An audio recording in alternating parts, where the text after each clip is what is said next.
बड़ा मजे का ये मामला है। वो कहते हैं जब पति संतान उत्पत्ति में असमर्थ, असमर्थ का मतलब होता है कैपेबल ना होना किसी चीज के लिए, तो कहते हैं जब पति बच्चा देने के लिए कैपेबल ना हो, उस वक्त ना हो, तब अपनी स्त्री को आज्ञा, अपनी स्त्री को परमिशन देवे कि ओ सौभाग्य, सौभाग्यी, ओ नेक सीरत औरत, बच्चे की ख्वाहिश करने वाली औरत, तो सौभाग्य की इच्छा करने करनहारी स्त्री तू मुझसे, वो कहते हैं ऐसी बीवी जो बच्चे की जो है ना वो इच्छा करती है, तो मैं तो ये कार्रवाई नहीं डाल सकता, मैं तो हो गया हूं टाइम टाइम फिश, मेरा तो नंबर आ गया है 0, मेरे तो हरकत कोई नहीं और ना ही बरकत है।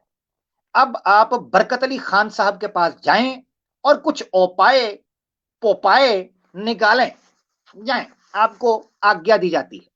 वो कहते हैं आपको अगर इच्छा हो रही है तो आप ऐसे करें, मुझसे दूसरे पति की इच्छा कर, क्योंकि अब ये येलो हाईलाइट आने वाला है, क्योंकि दूसरे पति की इच्छा कर, क्योंकि अब मुझसे संतान उत्पत्ति की आशा मत कर, अब मुझसे बच्चे की आशा मत कर, अब जाओ कहीं और जाओ। बस ये आपकी स्क्रीन के ऊपर है। यहां से पता चलता है कि ऋग्वेदा के अनुसार सिर्फ विधवा और रंडवा नियोग नहीं कर सकते, बल्कि पति खुद आए। हो परवीन शाकर भी कम बखत किस वक्त मुझे याद आई है, वो कहती है कमाले जब्त को अपने कुछ इस तरह से आजमाएंगे हम, कमाले जब्त को अपने कुछ इस तरह से आजमाएंगे हम कि अपने हाथ से उसकी दुल्हन सजाएंगे हम। तो पति देव साहब जो खुद तो कुछ कर ना सके, सुबह उठ के कपड़े इस्त्री करें, साड़ी ब्लाउज, हाँ जी, मंगलसूत्र भी रेडी करें जनाब, सिंदूर भी अपने हाथों से भरें, हाँ जी, पैसे भी अपने बटवे से निकाल के दें, उबर भी अपने फोन से करवा के दें, होटल भी अपने कार्ड से बुक करवाएं, फ्लेवर भी अपनी मर्जी का पकड़वाएं, और जनाब अगले बंदे को कॉल भी अपने फोन से करें कि जनाब पत्नी मेरी है और अब कार्रवाई आपकी है, अब आप जाने, ऊपर वाला जाने और नीचे वाला जाने, बस ये 3 लोग ही जान सकते हैं, आप, ऊपर वाला और नीचे वाला, जी आप जाने, आपका काम जाने। तो बस ठीक है भाई, तो जीता हुआ भी कर रहा है बल्कि खुद बेच रहा है। अब मनुस्मृति ले लें, मनुस्मृति के अंदर तो पूरा मेन्यू दे दिया गया, उधर तो कहा भाई देखे देखे देखे देखे बड़ी संख्या के अंदर लाइन लगाकर फीमेल विंडो के ऊपर महिलाएं खड़ी हो गई। अजी सुनते हैं क्या, जी बतलाइए क्या हुआ। अरे हमारे पति देव विदेश में हैं जी, पैसा कमाने को, जानते हैं का उनको, रवि कुमार नाम है उनका, हाँ जी, दुबई में होवत है। अच्छा जी क्या करते हैं, उधर ट्रक चलाते हैं। ठीक है जी, क्या करना चाहेंगी अब। जी अभी 3 वर्ष गुजर गए उनको, पैसा तो बहुत भेजे हैं मगर खुशखबरी नहीं दिए हैं, तो हमका नियोग करवाई दीजिए जनाब, क्योंकि जिंदगी का मजा तो नियोग में है बाबा, नियोग आ कम तियां थे। तो ये देखें मनुस्मृति के अंदर पूरा मेन्यू पकड़ा दिया। स्वामी साहब ने कोट किया जी मैंने नहीं किया, जूते मारने हैं तो स्वामी दयानंद के सर पर मारने हैं, हाँ सर पर, इधर उधर नहीं, अगर तुमने ना मारे तो मैंने मार देने हैं। ये देखें जी 101 के ऊपर स्वामी दयानंद साहब मनुस्मृति कोट कर कर कहते हैं, वो कहते हैं विवाहित स्त्री जो विवाहित पति, अच्छा वो कहते हैं शादीशुदा औरत है, तो जिसका जो पति है जो शादी उसके साथ शादी की है, धर्म के, अच्छा अर्थ, धर्म के अर्थ परदेश गया हो तो 8 वर्ष अच्छा विद्या विदा विघा और क्या लिखा है यार? विघा और अच्छा कीर्ति, विद्या और कीर्ति, अच्छा ठीक है, विद्या, अच्छा विद्या और कीर्ति के लिए गया हो तो छ। अच्छा वो कहते हैं कि शादीशुदा मियां बीवी हैं और पति चला गया है विदेश, पति विदेश चला गया है और विदेश जाने के बाद वहां 8 बरस रुका रहा है, मगर गया धर्म के लिए है, धर्म के लिए। और अगर वो विद्या के लिए और कृति के लिए, कृति का मतलब है नेक नामी के लिए या नॉलेज के लिए, पढ़ने के लिए गया है, तो ऐसी सूरत में 6। और अगर कमाई के लिए गया है, पैसे कमाने के लिए, तो ऐसी सूरत में 3 वर्ष तक बाट देख, देख के अच्छा पश्चात नियोग करके संतान उत्पत्ति कर ले। तो 3 बरस के बाद, यानी अब 3 कैटेगरीज होगी आपके सामने। नंबर 1, 8 बरस के लिए गया, 8 बरस के लिए बाहर गया धर्म के लिए। तीसरा, पढ़ने पढ़ाने के लिए गया है, हाँ जी, पढ़ने पढ़ाने के लिए बाहर गया है तो 6 बरस। और अगर कमाई करने के लिए तो 3 बरस। अब मैं आपको बताता हूं कि यार कितने हमारे हिंदू सनातनी भाई हैं 5-5, 6-6 सालों से, 8-8 सालों से, 3-3 सालों से, 2-2 सालों से जनाब वो कोई दुबई गया हुआ है, कोई जनाब अमेरिका गया हुआ है, कोई ऑस्ट्रेलिया गया हुआ है, कोई कहां गया हुआ है, और पीछे काके हो रहे हैं, टेंशन ना लें। हाँ, काकों की गिनती नहीं रुकी, काके पीछे धनाधन हो रहे हैं और वो उनसे बात भी करा रहा है। देखिए लुलू लुलू लू, इसकी आंखें तो मुझ पे गई, ऐसे अपने दिल को तसल्ली दे रहा होता है ना, आंखें तो मुझ पे गई हैं, नाक तो छोटे भाई पे गया है, अलबत्ता बाल साथ वाले मंदिर के पंडित साहब के पास चले गए हैं। हाँ जी, कमाल है वैसे, अजीबो गरीब किस्म का कोई जनाब कोई जानवर निकल के सामने आता होगा नियोग के बाद। हम्म, अच्छा जी। तो मकसद कहने का ये है कि जनाब 3 वर्ष तो कट 3 साल, और 3 साल का तो पता ही कोई नहीं चलता। तो ऐसी सूरत में जनाब बच्चे निकाल निकाल के फेंके, उसकी टेंशन ही कोई नहीं, बस धरती पर बोझ बढ़ाना है काम, और कोई नहीं। वो बेचारा, यार देखो कैसी वैसे ज्यादती की बात है, यानी वो बेचारा प्रदेश के अंदर पैसे कमा रहा है, हैं, बेचारा तुम्हारे खर्चे उठा रहा है, बेचारा तुम्हारा इंतजार, वैसे वो भी नहीं छोड़ते, वो उधर कर रहे होते हैं, वह बड़े ड्रामेबाज ने। मैं आपको बताऊं, सबसे ज्यादा अगर आप एक्स्ट्रा मैरिटल अफेयर्स की रेशो चेक करें, ये सनातनियों के अंदर है। इनको खुदा खौफी है ही कोई नहीं, धर्म के अंदर अश्लीलता इस कदर भरी हुई है, यकीन करें। पति उधर लगा होता है, उसको पता भी होता है कि बेगम मेरी किसी और के साथ मुंह मार रही है, वो कहता है कम चौक के रखो यार, मैं इधर अपना गंद करूंगा, तू उधर कर, टेंशन क्या है, हैं? आप चेक करें, उसने उधर अपना काम 30 पे रखा होता है, ये इधर 20 पे बैठी होती है, ये बड़ा चक्कर है। अगला जुमला सुनिएगा जरा, अगला, ओए क्लाइमैक्स आने लगे, देखे ना भाई, लव ट्राइंगल, लव ट्राइंगल, इधर देखिएगा। पति साहब हैं विदेश, आए हैं कई वर्षों बाद, पीछे पत्नी ने ढेर लगाया है, फुटबॉल टीम तैयार करके रखी है, बड़ी मेहनती बीवी थी, उसकी अदम मौजूदगी में भी, हैं जी, वो एक लतीफा भी है ना, एक लतीफा है, आज सुनाई देता हूं। एक लतीफा है जनाब, जंग लग गई, हैं जी, पुराने जमाने की महाभारत के टाइम की बात है, तो हिंदुओं की जंग लग गई। उस समय पर कोई सनातनी महिला थी, वो कहीं साथ जंग के अंदर चली गई हेल्प वगैरह करने के लिए। अब वहां कोई बंदा था बेचारा, वो कई सालों से जनाब वहां जंग लड़ रहा था, ये नई नई महिला वहां गई, और ये बड़ी आर्य समाज की मानने वाली थी, तो नियोग को बड़ा अच्छा समझती थी।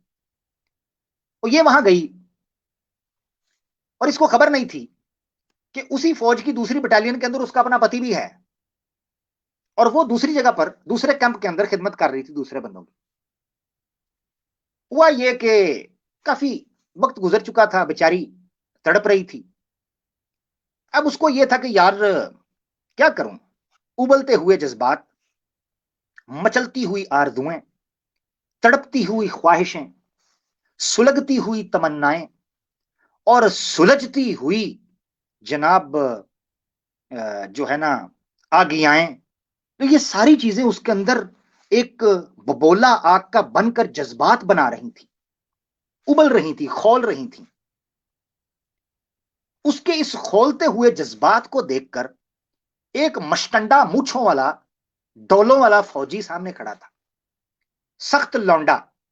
उसने गन ऐसे तानी हुई थी दूसरी फौज की तरफ, और इस इंतजार में था कि अभी जंग लगेगी और मैं हमला कर दूंगा और अपने राष्ट्र की रक्षा के लिए मैं खुद को कुर्बान कर दूंगा। अब ये देखें, ये पूरी पीक के ऊपर स्टोरी चलेगी। अब जरा इमेजिन करें, इमेजिन अपनी आंखों के सामने वो बॉर्डर ले आए और वहां एक साड़ी में लिपटी हुई नटखट महिला, जो कई वर्षों से उबलते हुए जज्बात को लेकर वहां एक फौज की मदद के लिए पहुंची। उस मस्टंडे फौजी ने एक लम्हा के लिए पलटकर उस नटखट महिला की तरफ देखा। महिला के अंदर के जज्बात जनाब ऊपर की तरफ उबलने लगे।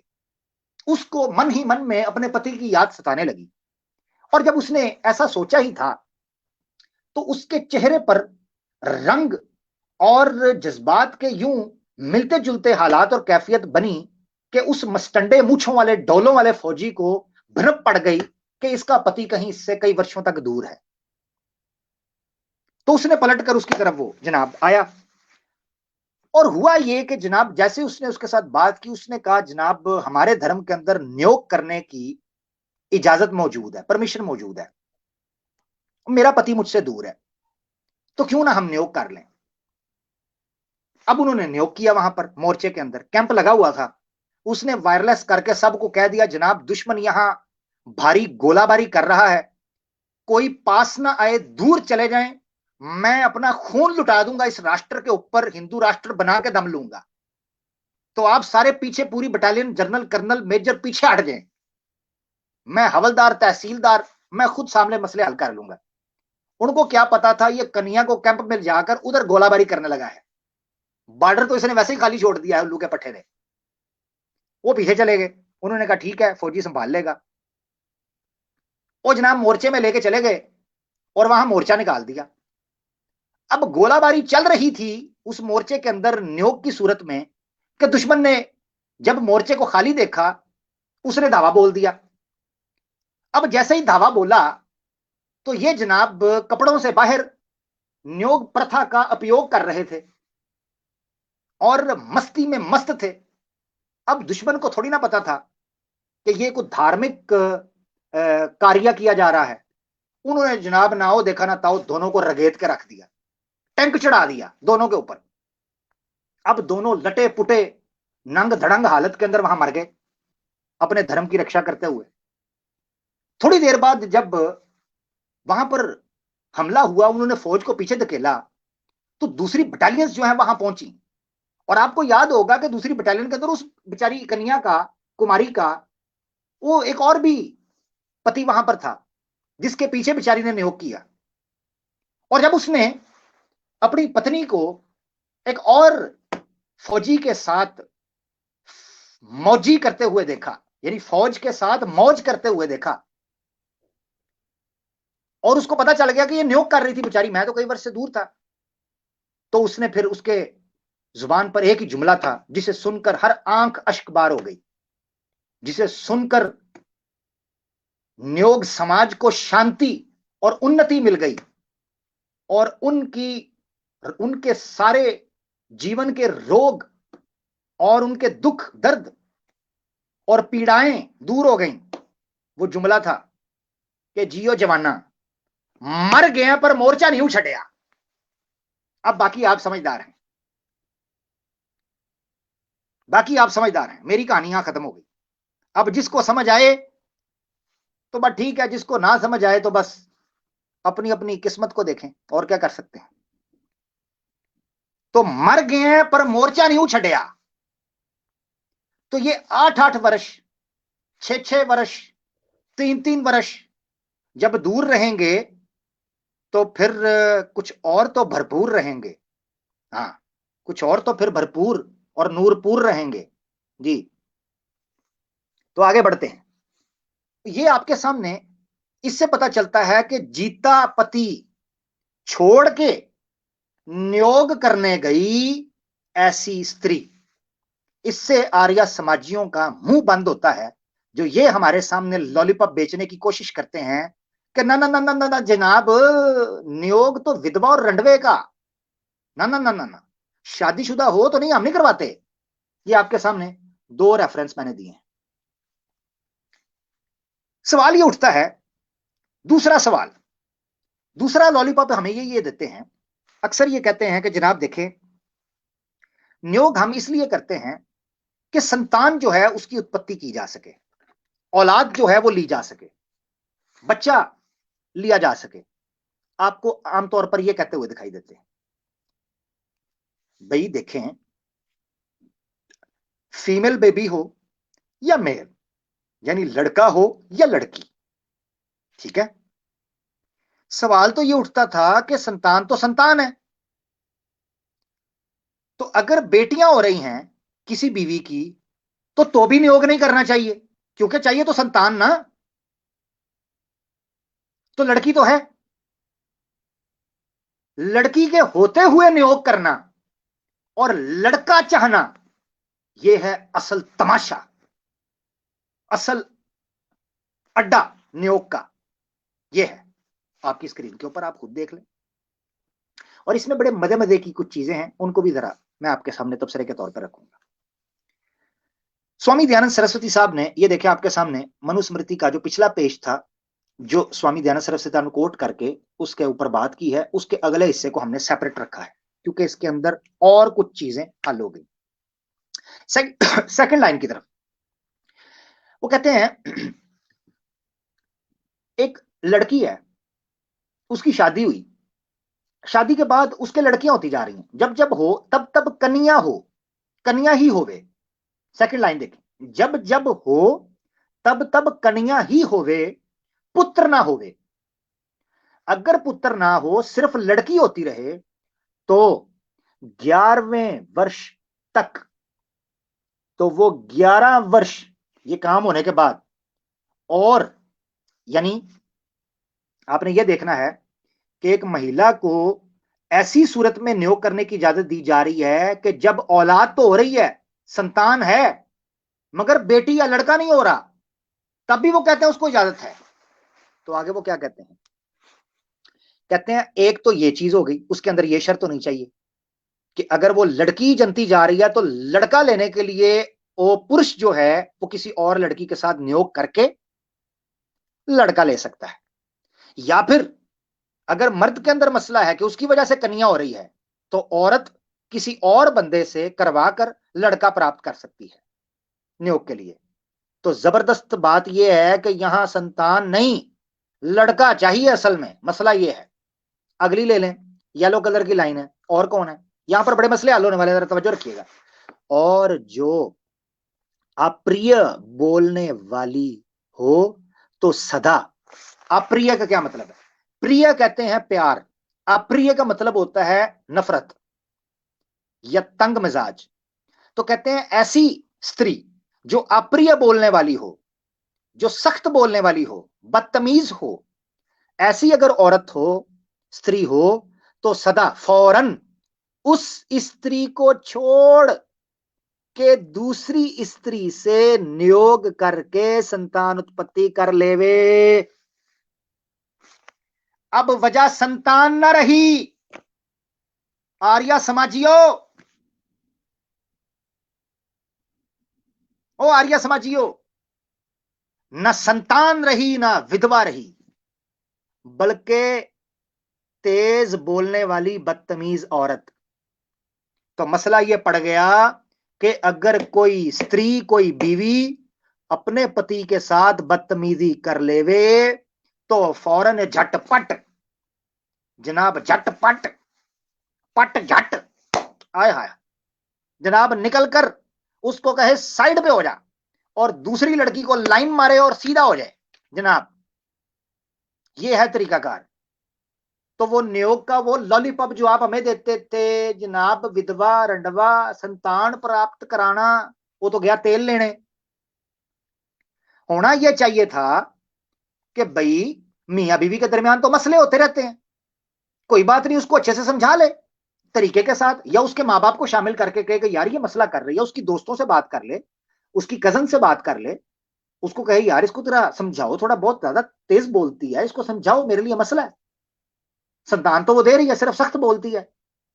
वो कहते हैं नहीं जी नहीं, फौरन से पहले उसको छोड़े और उसके अलावा किसी और से कर ले, और उससे भी काका निकाल ले। बहुत अच्छे, अगले सफे पर आ जाए। आगे स्वामी साहब कहते हैं यहीं पर बस नहीं, मनुस्मृति को कोट करते हुए कहते हैं पुरुष को भी चाहिए, पुरुष को भी चाहिए। अच्छा सॉरी, ये कन्या के लिए हो रहा था।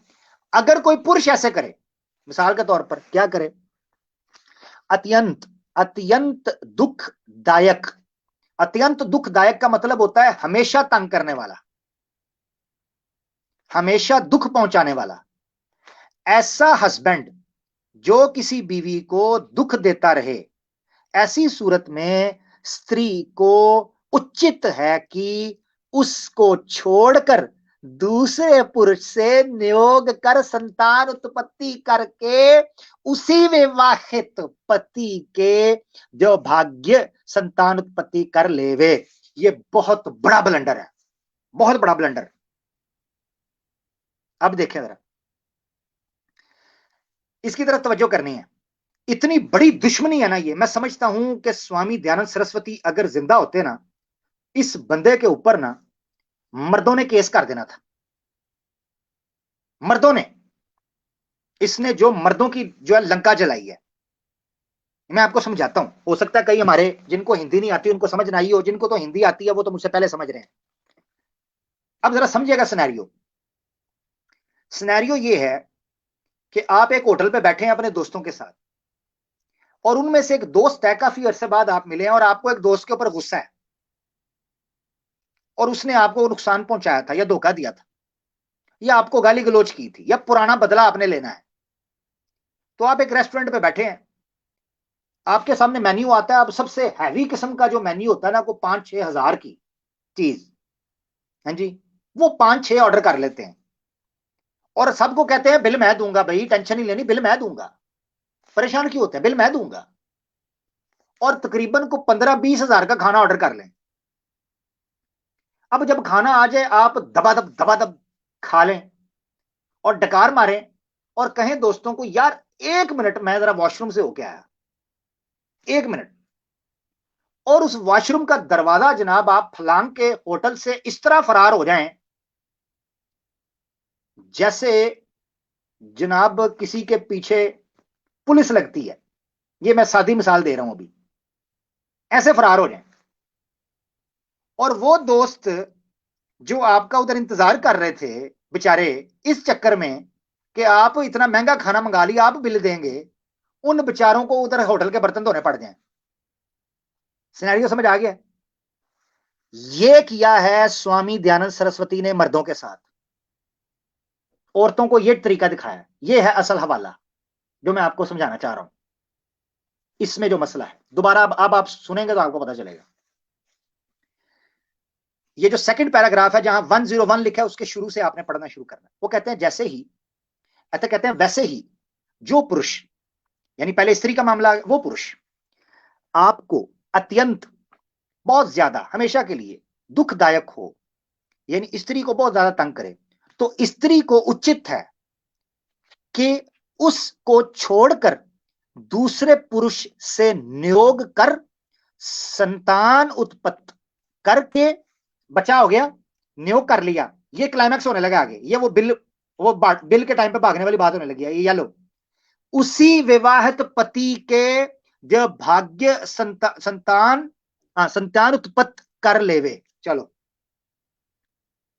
यानी उससे भागकर नियोग करे, वो आपको तंग करता है तो जाके दूसरे मध्य से नियोग करो, और नियोग करके जब काका हो जाए, वो काका उसके खाते में डाल दो।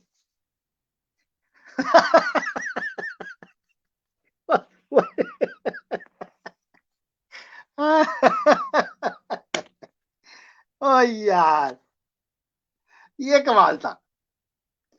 यानी वो अच्छा, या एक और मसला हल होगा। और मसला, वो मसला पता क्या है? आप मुझे बताएं, ये जितने एक्स मुस्लिम्स हैं और जितने सनातनी हैं, ये एक एतराज करते हैं पॉलीगैमी के ऊपर। ये बड़ा इंपॉर्टेंट आपको मैं एक आर्ग्यूमेंट देने लगा हूं। इनसे कभी इस चीज के ऊपर बात करनी है आपने। हवाला मैंने आपको दे दिया है, हवाला मैंने आपको दे दिया, इस पर बात करें। आपने अक्सर देखा होगा सनातनी और एक्स मुस्लिम्स कह रहे होते हैं कि जनाब देखें, आप पॉलीगैमी पुनर्विवाह की बात तो करते हैं, मगर आप ये कहते हैं कि स्त्री की इजाजत नहीं, उसकी आज्ञा की जरूरत ही नहीं है, उसकी इजाजत के बगैर आप दूसरी कर सकते हो, उसकी इजाजत के बगैर आप दूसरी बीवी ला सकते हो। ये तो बड़ी नाइंसाफी है। आपको पहली बीवी से पूछना चाहिए उसको कितना दुख होगा। आए आए आए, मुश्किल बहुत पड़ेगी, बराबर की चोट है, आईना देखिएगा जरा देखभाल कर, चेक करें। साफ तौर पर लिखा हुआ है आपकी स्क्रीन के ऊपर, ऐसी पत्नी जो पति को तंग करने वाली हो उसे छोड़कर नियोग कर ले, वो इजाजत देगी नियोग करने की। तो क्यों यहां कह रहे हो कि उस पत्नी को छोड़कर नियोग करें? हां जी जनाब, काम खराब हो गया है, काम खराब हो गया सर।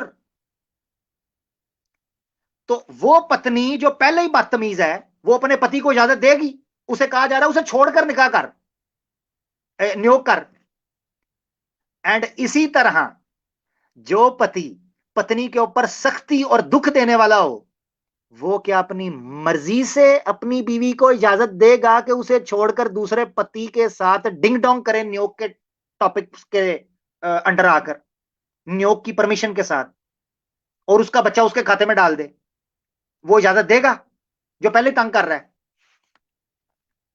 उल्लू के पट्ठो, उसको तलाक दिलवाओ ताकि किसी और जगह पर वो शादी करे इज्जत के साथ। उसको कहते हैं जूते भी खा और प्याज भी खा, यानी 100 गंडे भी खाने ने तो 100 छितर भी खाने ने। कहानी तमाम। ये जितने ड्रामे करते थे पॉलीगैमी के ऊपर के जनाब इजाजत नहीं लेते, इजाजत होनी चाहिए, पहले अपनी नियोग की इजाजत ले लो। ये जो आपके कानून है ना, ये आपका मनुस्मृति, स्वामी दयानंद साहब, पहले इनके मुंह पर चांटे मारो, फिर हमारे साथ बात करना। उससे पहले हमें मुंह ना दिखाना, वरना हम मारेंगे चांटे। ठीक है ना? हाँ, अब फैसला कर लो कि मारने हैं या खाने हैं। मारने हैं तो उनको मारने हैं, खाने हैं तो हमारे पास आना है। ये दो ऑप्शन है आपके पास, सिंपल, तीसरी ऑप्शन कोई नहीं। हाँ। तो आखिरी लाइन आपके सामने, ये भी पढ़नी जरूरी है। वो कहते हैं नियोग से अपने अपने कुल की उन्नति करें। हाँ, ये मैंने हाईलाइट किया था उसको। अब देखें आप, कुल क्या कहते हैं? कुल कहते हैं फैमिली को, खानदान को, आपके घर को, आपके जो फैमिली रिलेशन रिलेटिव्स हैं। यानी जिस हालत में औरत बदतमीज है, मर्द बाहर नियोग करके बच्चा पैदा कर ले, चाहे औरत के बच्चे कितने हों, मगर वो बदतमीज है। इसी तरीके से मर्द बदतमीज है या दुख पहुंचाता है, जुल्म करता है, टॉर्चर करता है, तो औरत बाहर जाकर नियोग कर ले, उससे अपने अपने कुल की उन्नति कैसे होगी? सवाल तो ये है। ये देखें आखिरी लाइन के अंदर लिखा है, तो कहते हैं नियोग करें, नियोग से अपने अपने कुल की उन्नति करें, अपने अपने फैमिली का भला करें। यार कमाल है। तो सही है। अच्छा, एक भाई कह रहे हैं नीचे उन्नति का मतलब यह है बढ़ावा, बढ़ावा करें। चलें, अगर बढ़ावे को ले लें, तरक्की कर लें, तरक्की बढ़ावा या ज्यादा कर लें, तब भी मुझे बताएं कि एक फैमिली टूटने वाली है, इस मीनिंग को भी सामने रखकर, एक फैमिली टूटने के एज के ऊपर है, उनका बन ही नहीं रहा आपस में, तो नियोग करके वो फैमिली तरक्की करेगी या बेड़ा गर्क हो जाएगा? हाँ, ये है सवाल, इस सवाल को भी सामने रखिएगा। आगे बढ़ते हैं, बात लंबी होगी, ऑलमोस्ट 2 घंटे की तो मैंने ही बात कर ली है, मगर जरा खुल के बात की है। चीजें बड़ी डिस्कस करने वाली थी जो उस लेयर्स में इन रेफरेंसेस के अंदर छुपी हुई थी उनको। और ऑब्वियसली मुझे जारी बात है हिंदी पढ़नी पड़ती है, तो मुझे ज्यादा देर लगेगी चीजों को बयान करने में और उनको पढ़ने में भी। अब आगे एक आखिरी हवाला आ जाता है। आय हाय हाय,